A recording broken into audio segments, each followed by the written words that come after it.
In every room, someone holds the power, but it's rarely the loudest voice.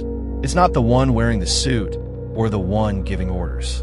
The real power belongs to the one who stays quiet, the one who listens more than they speak, the one who knows how to pull strings without ever being seen. This is the art of covert control, the ability to guide, influence, and dominate without ever looking like you're doing it. Most people believe power is something loud, something visible. They think it's about commanding attention, leading crowds, or giving commands. But true power, real, lasting power, moves in silence. It hides behind charm. It disguises itself as suggestion. And once you learn how it works, you'll see it everywhere. You'll see it in the smile of the politician who never answers directly.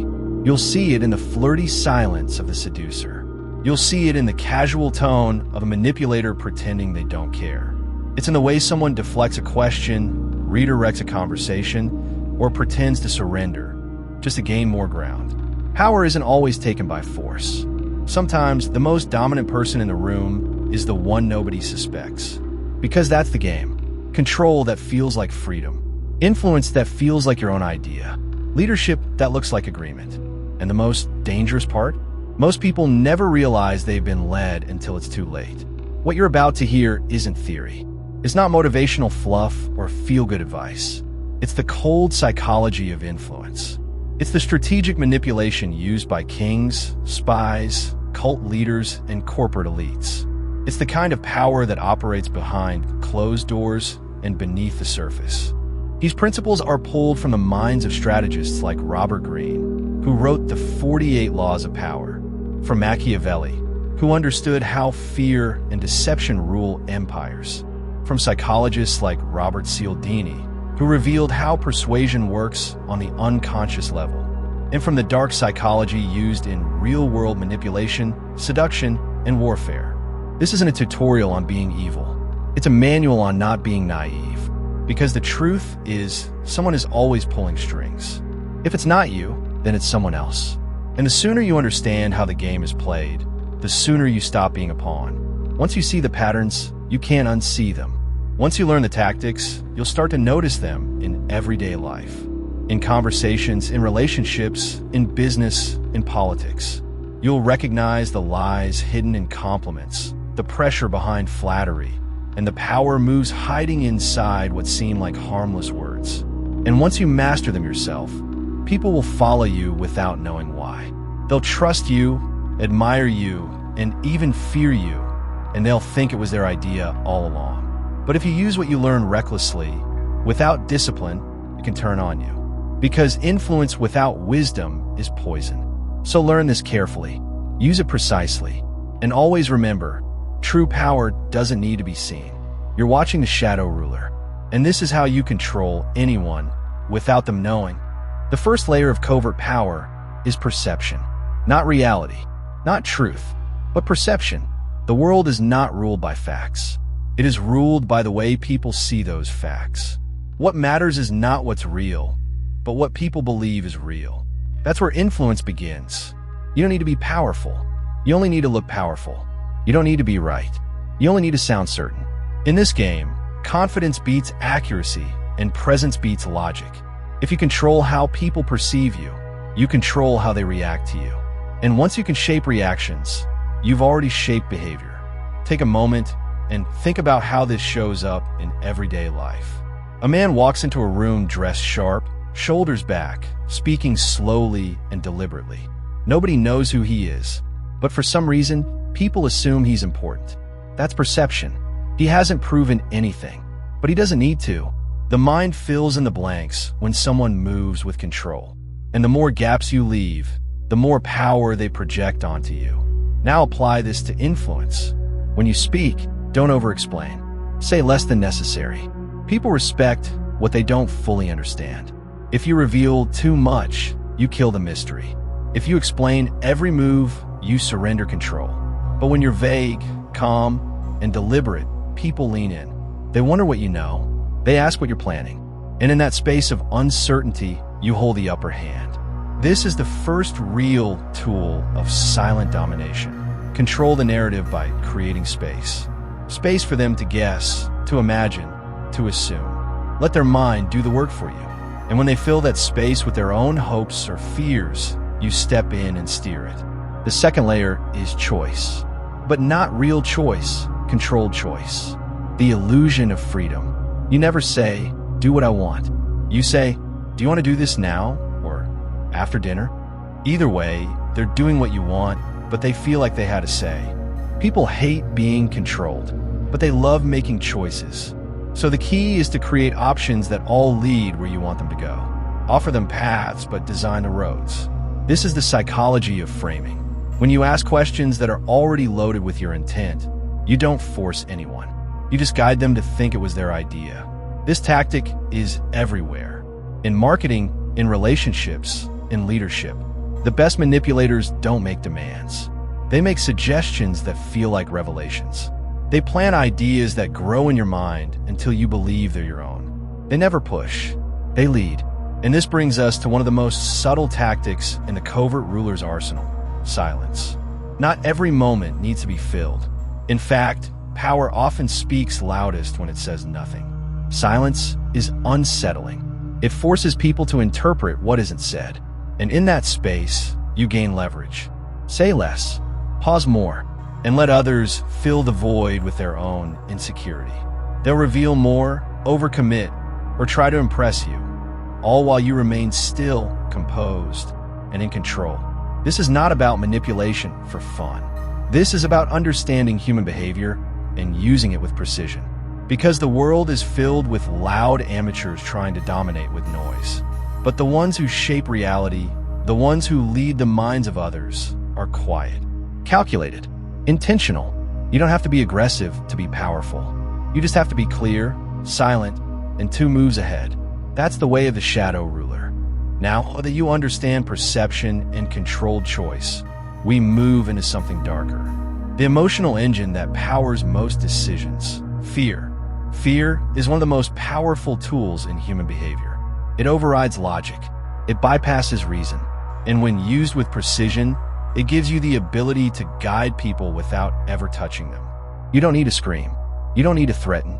All you need to do is suggest the possibility of loss. The fear of losing respect. The fear of losing a relationship. The fear of embarrassment, isolation, or failure. When people are afraid, they crave safety. And if you position yourself as the one who can offer that safety, or worse, as the one who can take it away, they will move exactly how you want them to. The greatest rulers in history didn't rule only by law. They ruled by emotion, by understanding what kept people awake at night. And once they identified that fear, they didn't crush it. They used it. They held it gently, like a leash, letting their subjects run just far enough to feel free, before reminding them who held the line. Fear is subtle. It doesn't always look like terror. Sometimes it looks like hesitation, like overthinking, like the need for approval.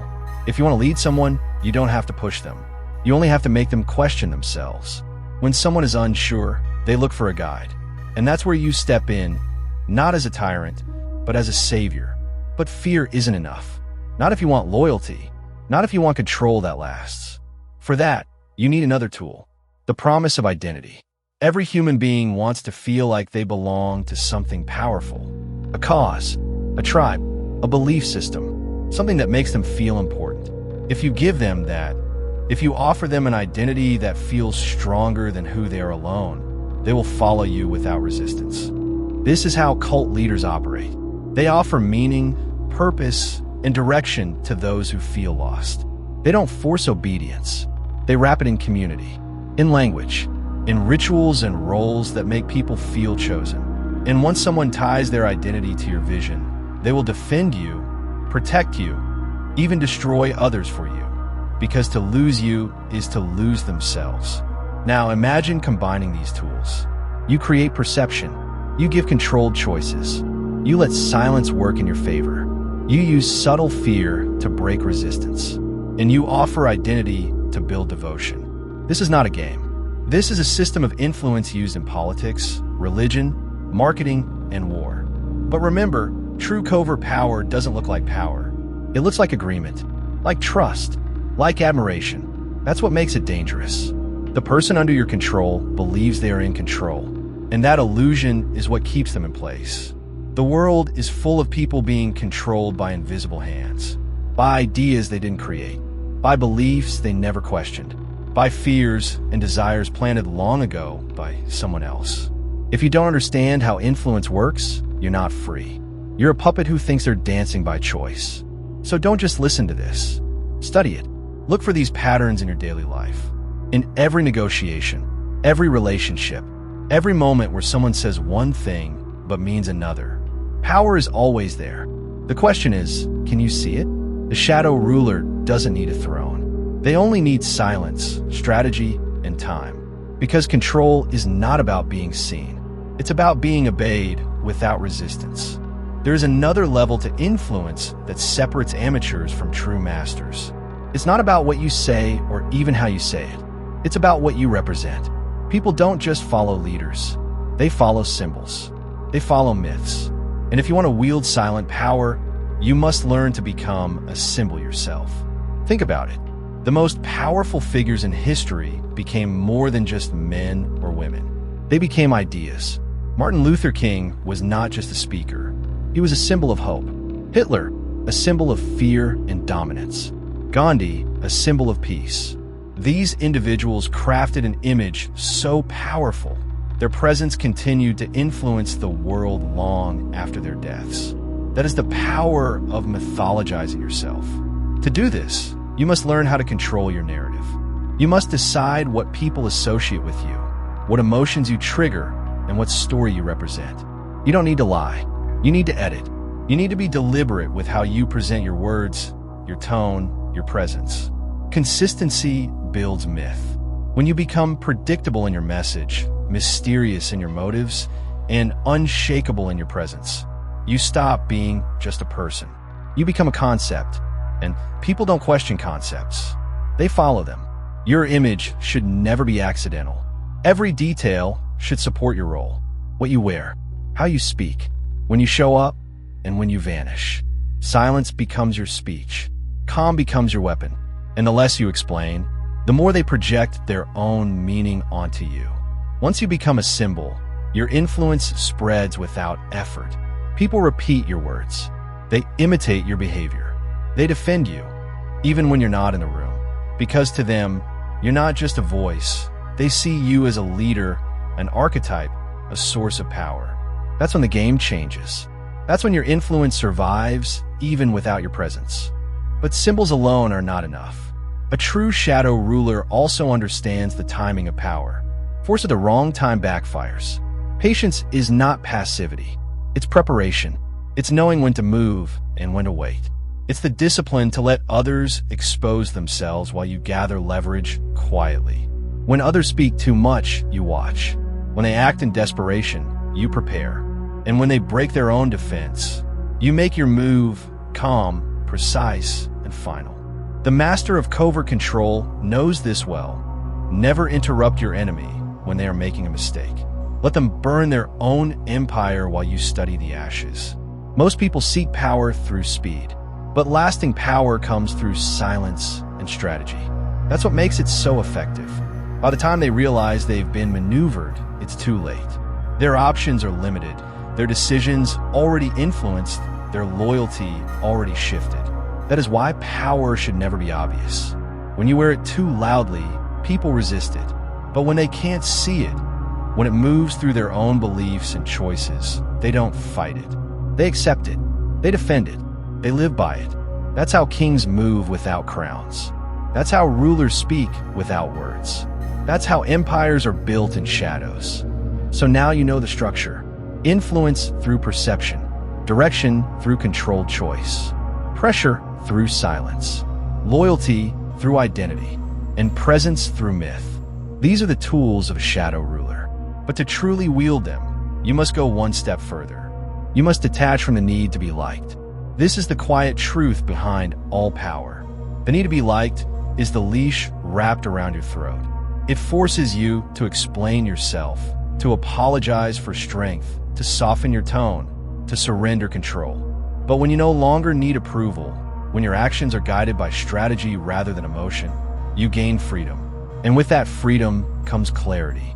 The shadow ruler is not cruel, but they're not soft. They do not react emotionally. They respond with intent. They don't need to win arguments. They win outcomes. They don't seek attention. They create presence.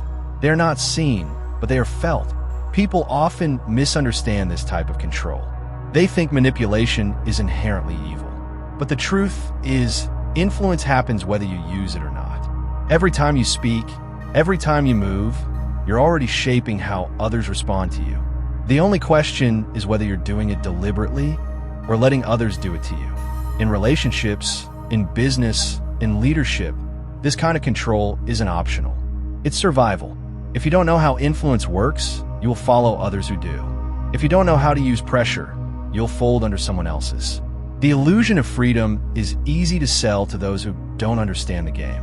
But once your eyes open, you'll see it clearly. Most people are ruled by emotion, impulse, insecurity, and need. And those who recognize this control the rest. The shadow ruler is not always the one with the most power, but they're the one who knows where power lives. It lives in silence, in suggestion, in narrative, in timing. It lives in your ability to remain calm while others panic, to remain patient while others rush, to remain clear while others drown in noise. Control isn't about domination. It's about direction. It's about shaping the world around you without raising your voice. It's about watching others dance to music they don't realize you composed. That is the final form of power. Invisible, silent, and complete. So the next time you walk into a room, don't try to prove anything. Don't try to impress. Watch, listen, say less. And when you do speak, speak with purpose. Let them lean in. Let them wonder what you're not saying. Because mystery draws attention. Precision earns respect. And restraint builds authority. You don't have to rule loudly. In fact, the most effective rulers never announce themselves. They simply create conditions in which people willingly follow their lead. Not because they were told to, but because they never even realized they had a choice. This is the art of silent domination, the strategy of invisible control.